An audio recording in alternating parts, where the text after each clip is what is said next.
slowly learning to adapt my ways, but certain times I think I snooze off. I ain't painting perfect pictures, my visions have got me clued up. I got stabbed a couple times, but I pulled it a little bruise up. I went jail because I'm good, man. My sense of humor's here we have it.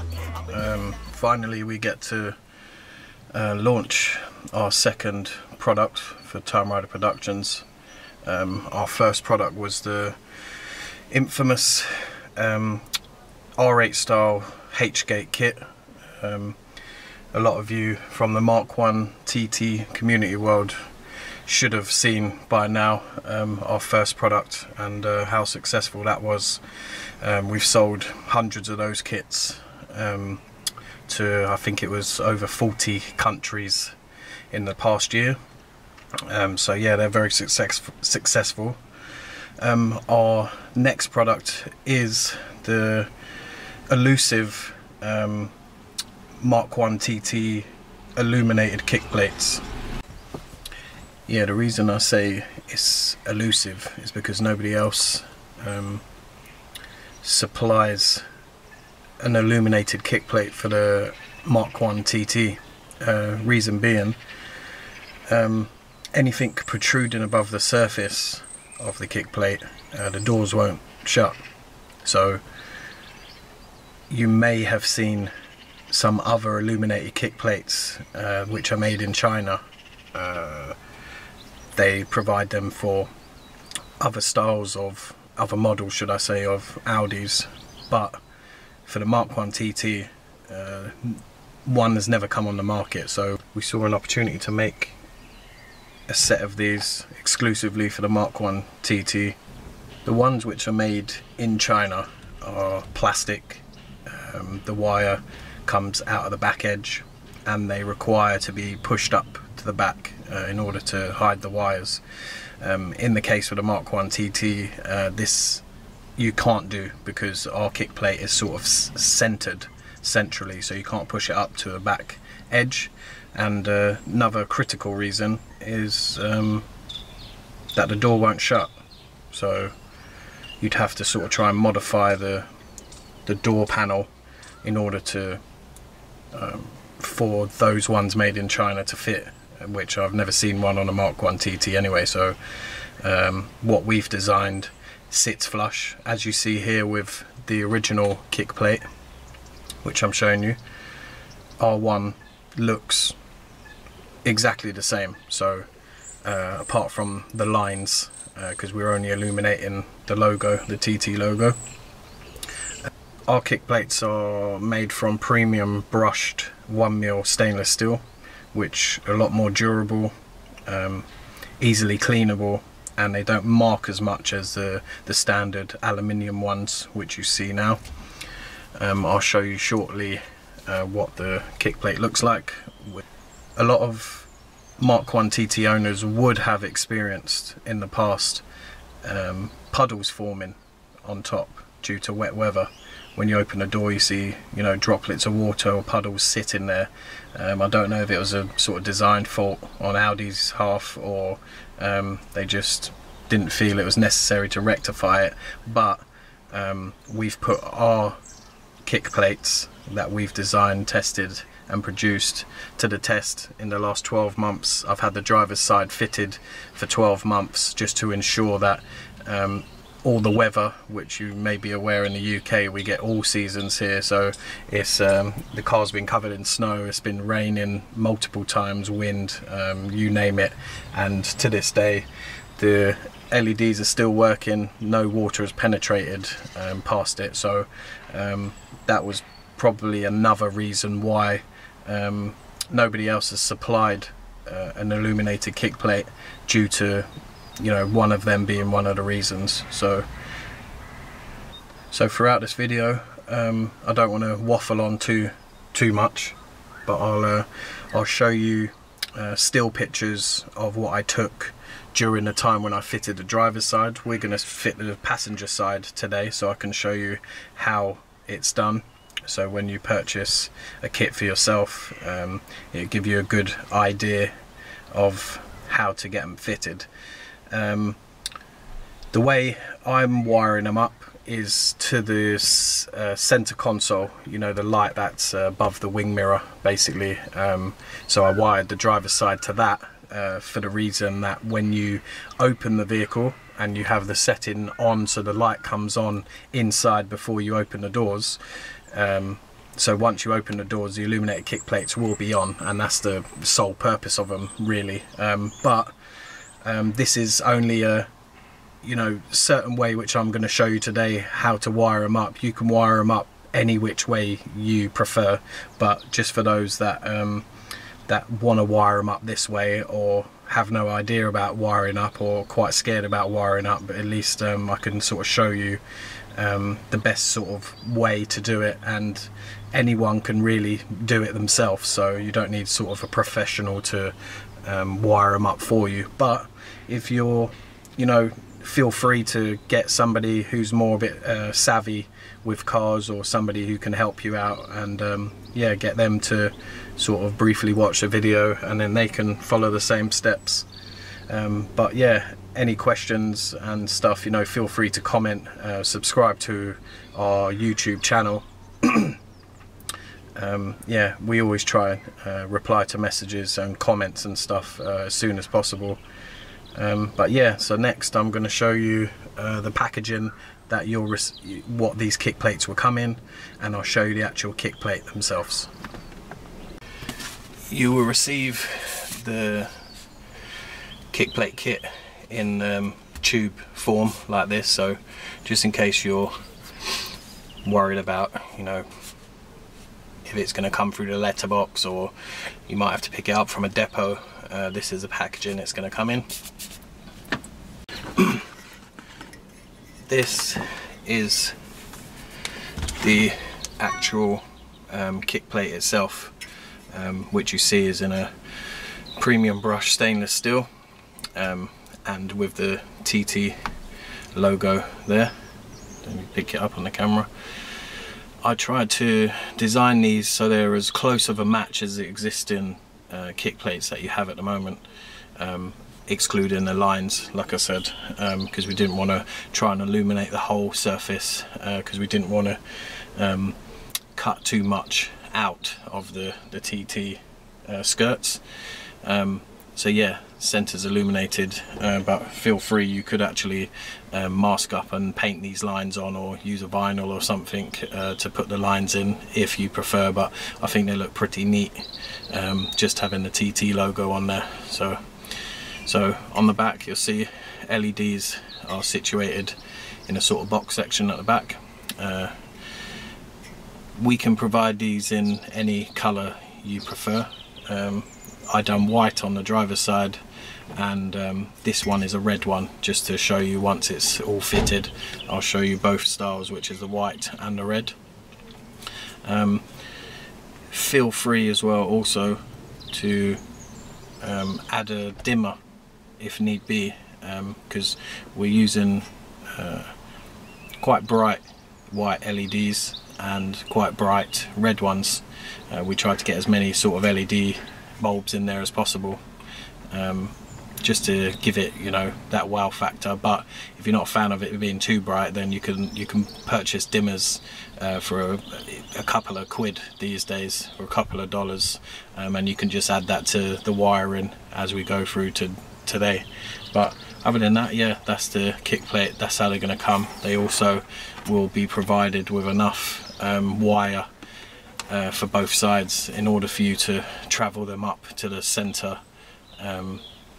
console light above your head, and also we provide with premium VHB tape on the back, which gives sort of waterproof value to when you double side them down, so none of those water puddles can penetrate through it. Yeah, so now I'll show you the process of taking the existing kick plate off, and yeah, we'll go from there. Right, so I'm now going to show you how to get the existing kick plate off. should be fairly easy to get underneath one edge.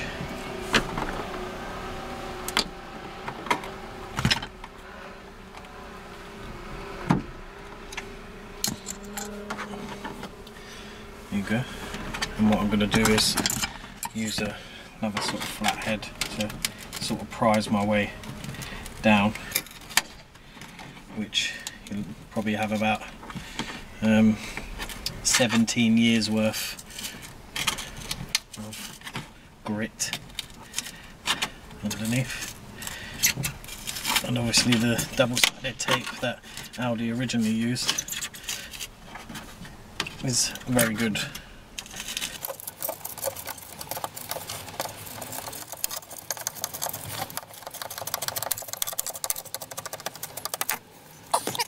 As you can see, it's not ideal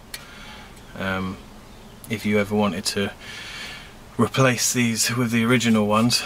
I've tried multiple ways using a knife and, you know, heating up the surface and stuff like that to try and get these off in any better way, but it's very hard to get them off without damaging them, or bending them, should I say, which you could probably try and work it back a bit flat, but it's not ideal. I'm not planning on putting ones back in anyway, but you can still purchase these online to replace if need be. But as you can see, Audi used a very good backing tape for theirs as well, which is why they've stood the test of time and they've been on there for 17 years. And as you can see, the dirt that's under the surface, I'm going to clean that off now. That's that cleaned off, 17 years worth of dirt underneath the kick plate. The next thing you're going to do is we're going to take our kick plate and we're going to rest it in position, and on the back, which I'll probably change the camera angle for you in a sec, we're going to use the back, this bit here, our 2 points. We're just going to mark on the actual plastic where that is. So I'll do that, and as you can see on the back here, we've got about 5mm either side of the LED backing box, we call it. So we know that internally on these sides, we know that we're going to be about 5mm in, so we leave about 3mm either side. We know we'll definitely have enough clearance then for this box. So I'm going to actually remove a square from this plastic, and I know a lot of purists out there will not be willing to sort of cut into their car, which, you know, is totally understandable, but everything that we're cutting today can be replaced, so it's not like a, you know, permanent thing which would never happen, you know, which could never be replaced back to original standard. So all these panels are still available to buy, and once this kick plate is in place, no one would be none the wiser or even be aware that there's actually a hole underneath the backing of the LED box. But like I stated before, there's no other way of making these illuminated kick plates unless we cut into the TT skirts. So it's unfortunate, and that's why those ones made in China sit on the surface, so you don't need to cut into anything, but they don't work with the Mk1 TT, so this is something we just have to do, unfortunately. Right, so there you go, I've cut the hole out. I basically just used a Stanley knife or packing knife, or however you call it, wherever you're from. Yeah, I basically just scored the surface, the square, and then you'll get, there's basically like a couple of holes underneath that logo anyway on this surface, where you can sort of prise it up once you've scored the surface. Even if you snap it out, it will snap off at the scored lines, so you get a nice neat square. What we're going to do next is we're going to mark the surface underneath the hole we've just cut. So I'm going to use a marker pen, and basically I'll just draw a square. Yeah, so draw a square underneath the plastic bit. Now we can get this plastic bit off. This will just pop off. There's sort of like pop off connectors underneath.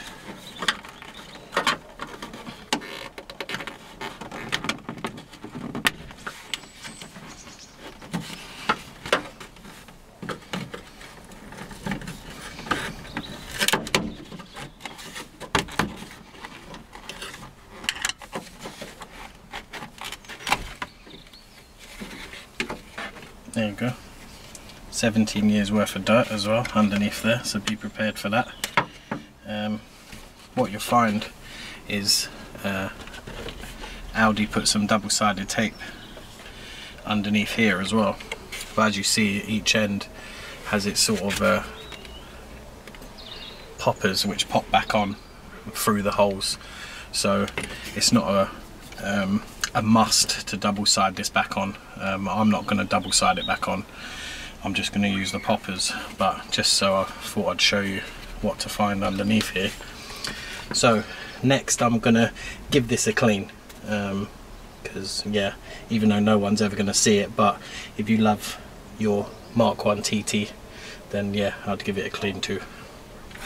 Alright, so you can see I gave it a bit of a clean, nothing too spectacular, but just to clean off some of that dirt. What you would have noticed as well is directly underneath the plastic is surface. So like I was mentioning before, there was no other way to make these kick plates, illuminated kick plates, without doing something from underside of the logo. And as you can see, literally 1 mil below the actual kick plate, original kick plate, you've got surface. So no matter what, in order to get an illuminated kick plate to fit the Mk1 TT, you have to cut into the surface. So, but like I said before, it's not like nothing can be replaced. Every panel could be replaced if need be. So for those that are worrying about, you know, market value and, you know, reselling your car on, but I'm the type of owner that I'm gonna have this car forever. So, you know, and as I stated, no one's gonna even know what's going on underneath that plastic section, plastic trim, unless they took it off. None of the holes that we cut today, or none of the work we're doing today, will affect the structural integrity of the car, the chassis in any way. So yeah, I thought I'd mention that to you guys. As you can see, this screw is with a star key, so I'm just going to remove this screw, because we're not going to need that, because it's in the way of what we need to cut. So we remove that. Right, next bit is we're gonna cut alongside our section that we've drawn out, because we want the hole below the hole we've cut in the plastic trim, the hole below it, we want it just slightly wider, just to make sure that we've got clearance as this back box sits in there nice and freely. It's better to have just a bit extra room rather than not enough room and trying to get too snug of a fit. So, but because we're going to cut a hole, then we might as well just cut it slightly larger. As you can see, the reason I didn't design these with putting the original stripes on, as you're aware, we would have had to have cut a whole section out of there, which, you know, it's not ideal. So we've just gone with the Illuminated logo in the center. So I'm going to show you a couple of techniques in order to cut this out, because as you're aware, I think this is 1 mil, 1.5 millimeter thick steel. I'm going to show you a couple of ways in order to cut this hole out. Some of you may have, you know, somebody who works in a body shop, or somebody who deals with cars all the time. They might have some tools in order for you to either borrow, or you can get them to cut the hole out. There's multiple ways of doing it. I've got a small angle grinder which I can cut my 2 lengths, but with these small sections the angle grinder will touch the car that's here, which I'm not going to do that, or it's going to touch the outside, which is going to be seen. So I'm not going to do the short edges with the angle grinder. I'm going to use different tools and methods in order to do it. So I'll get on with that now. As you can see, I'm going to use angle grinder. You can pick these up from any DIY store, fairly cheap. As I stated though, you might have a mechanic friend or somebody who owns a body shop. They might even have a plasma cutter, which this, you know, plasma cutter would be ideal to sort of cut this hole out. But if you're doing it from home, then sort of usual DIY tools like this will suffice enough. So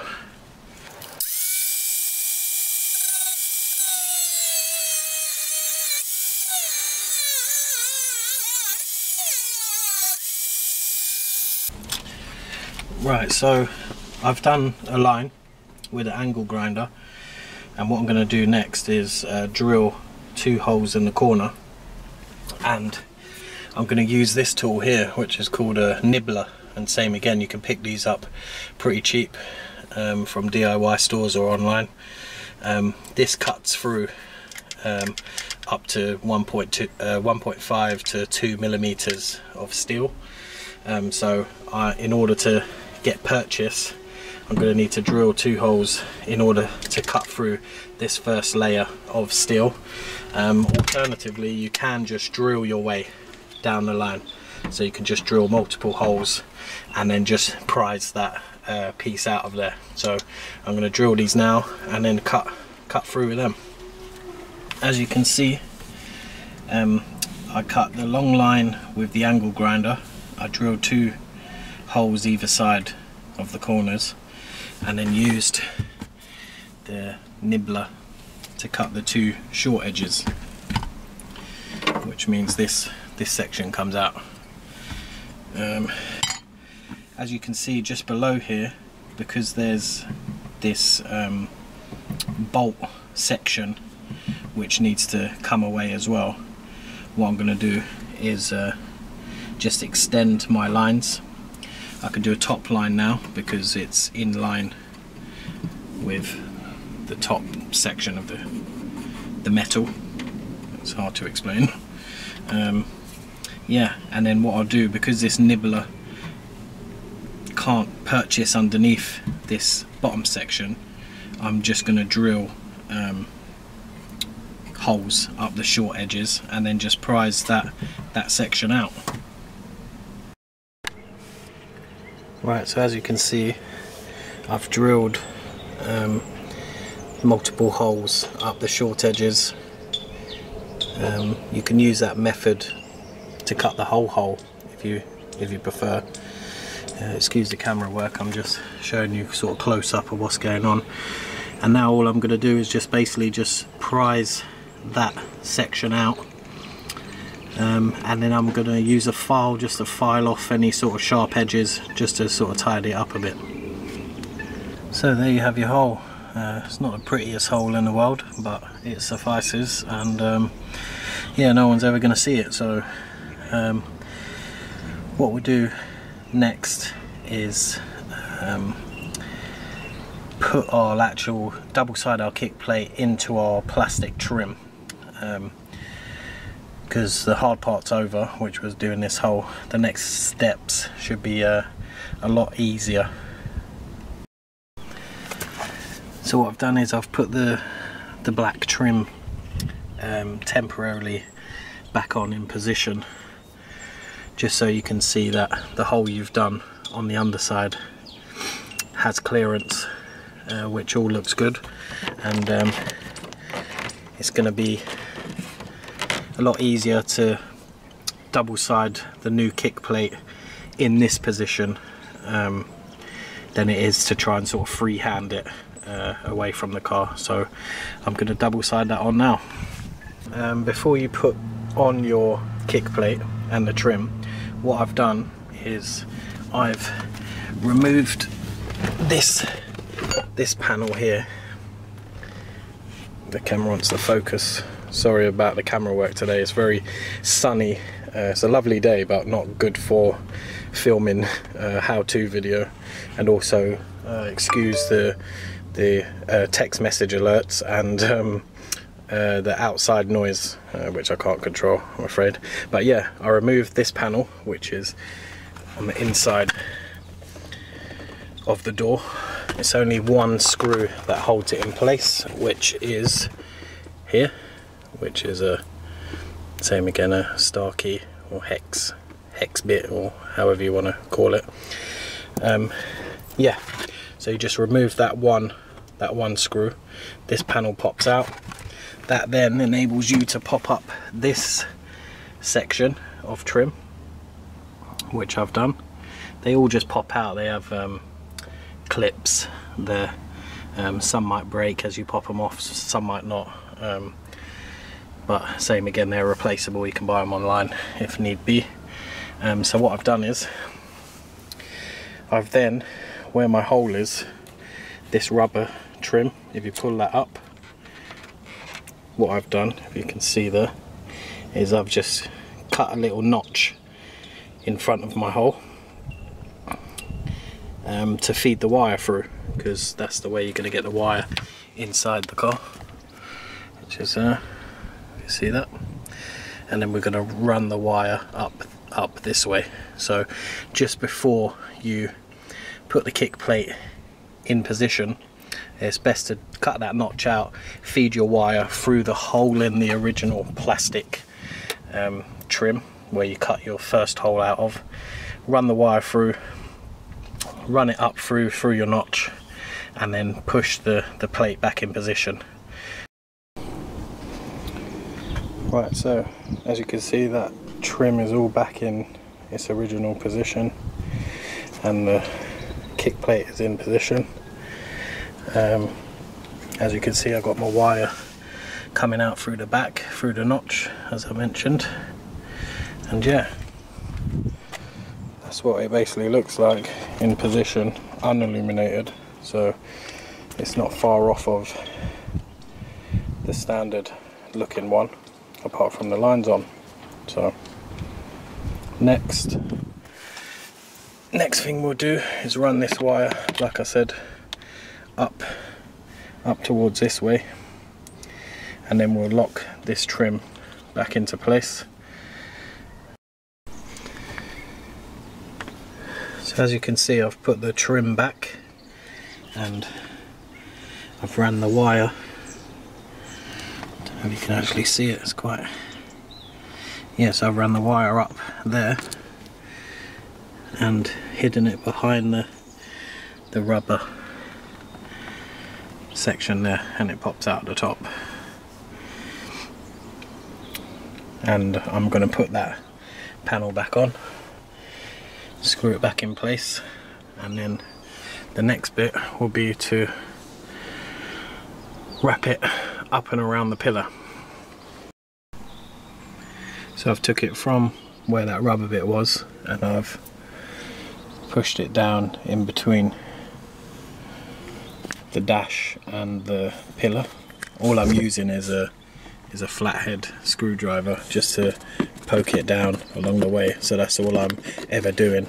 The next place is to run it up along here, along the window, all the way along, tucking it underneath all the way until we get to our light. So yeah, I've pushed all of that up, all the way around, all the way up here, and now it's just dangling from there. Apologies for the video, like I said, it's a really sunny day today, so I'm not it's not going to be the best how to fit video, but I'm going to try my best. The next stage is getting this off. When I first initially got it off, my bad really, there was a certain way you should click this thing off, because it is just held in by tabs. But what I done stupidly was I pulled it off the wrong way and I accidentally snapped the tabs. So if you can see this, this is the front section. You see the two tabs there? So as it goes back up inside, you want to be popping it downwards from the front first, which is here. When what I done was I went from the back and I accidentally snapped the two little prongs, you see that? So learn by my mistake, and yeah, pop it from the front instead. As you can see a bit of a cowboy wiring going on. It's only because when I've done the original side, because I only done one side, I thought I'd just temporarily just tape these up, just to make sure that when I did do the opposite side, that I didn't permanently fix them in. So this time I'm going to permanently solder them in. You can use connector blocks if you wish, but if you look at the wiring of what I've done, on the back of the light you'll have a brown wire with a brown and white. That you don't need to worry about. The only reason why you see that they've been cut is because I cut the whole thing off to originally wire, just doing the checking and stuff, but you can actually leave that connected, or you can do what I done and just cut the whole thing off, so it's easier to sort of handle, because it is quite hard to solder up in the air. The other side, which is the important one, you will see one is a red wire with a black line, the other one is a blue wire. You want to be connecting your negative from your kick plate negative wire to the blue, and you want to be connecting your positive wire, which is the one with the white line through it, to the red wire with the black line, just to make that clear to you guys. And obviously I'm going to run my wire through and I'm going to solder them all together. So I've now soldered them all up, wrapped them individually with insulation tape. You could use the shrink tubing stuff, but it's quite awkward to be applying it and trying to shrink it up so high, so I've just gone with the insulation tape. Does just as good of a job. What I done was I just double checked before I soldered the wires together to make sure that the kick plate was actually illuminating, which it is, because it's still very sunny at this moment in time. What I'm going to do is I'm going to click my light back in, put it back in position with my broken clips, and then later on I will come back out and do some footage when it's sort of dusk, when the sun's going down, so you could see both sides, driver's side and passenger side, illuminated. Driver's side is white, passenger side is red. As I stated before, you can add a dimmer at any space during the wiring. It's entirely up to you. The kick plate on the driver's side, which is in white, I only used 6 LED bulbs in there initially, but with this actual run, the launch products, we're actually providing it on a pad of 24 LEDs which makes it super bright, so you can even see it during the daytime. But same again, if it's too bright for your liking, just buy a dimmer and just add a dimmer along the wiring, whichever way you choose. Same again, you don't need to wire it up the way I did. You can always find some other way to wire it, or have an independent switch for it. Whatever you choose, it's entirely up to you. So that's the center light back in position, and that's everything done. I'll show you some still pictures of the driver's side when I've done that. Also, a lot of people were questioning last time of why I didn't show any pictures of my actual car itself, so I'll show you some still pictures of that. I won't do a video today because we've not long had rain. It's been sunny then raining and stuff, so the car's filthy. It's quite dirty, so that's the joys of living in the UK. Feel free to check out our website, timeriderproductions.co.uk. We don't sell the kits or the illuminated kick plates via our website. We only sell them via eBay, which is easier for us because of eBay's international shipping program.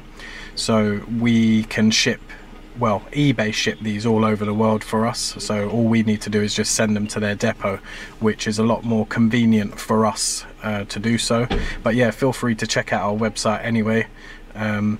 Also, you can follow us on Instagram, Time Rider Productions, and you can also find us on Facebook, same again, Time Rider Productions, like our page. Also, we are part of, we are members of the Mk1 TT forum and community, which is on Facebook. Very good group.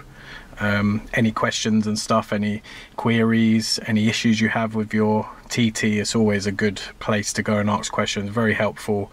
A lot of people on there, a lot of members as well.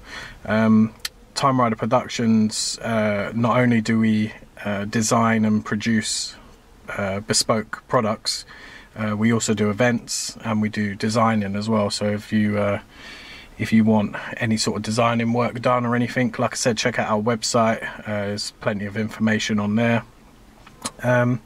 And that's about it. Like I said, I'll show you some footage later when the sun goes down of the illuminated kick plates, and I'll take some still shots of both sides of the kick plates, passenger and driver side, with a slow shutter speed to try and capture as close to what it looks like in real life, because as you're aware, whenever you try and take a picture of a light in the dark, it's very blurry, it's very hard to see. So I'll try my utmost best to get a good enough picture for you guys. Thank you very much for watching. I'm sorry if I've waffled on quite a bit, but I just try to get as much information in as possible for you guys. But always feel free to comment on the video or ask your questions, and I'll try and reply to them as soon as possible. This is the kick, not the kick plate, this is the H-gate kit I was talking about. This was our first design and production, which is based around the R8, the Audi R8 car racing H plate, which has been very successful. It's also got an illuminated spacer, which is down here, but we have 3 separate listings on eBay as well. So also, if you check out what else we're selling on our eBay page, you'll see these kits there as well. We can provide the illuminated kits in any color you like, just like the kick plates. The 3 listings we offer is, one is just the illuminated spacer itself. The second one is the kit that you see here, non-illuminated, and then the third listing is for full kit, which is illuminated spacer and the racing H-gate plate, which come with bolts and all of that. So I thought I'd mention that to you. And yeah, that's about it. So I hope you've enjoyed watching, and I look forward to hopefully either meeting any of you guys one day or chatting to you on messaging. So okay, see you later.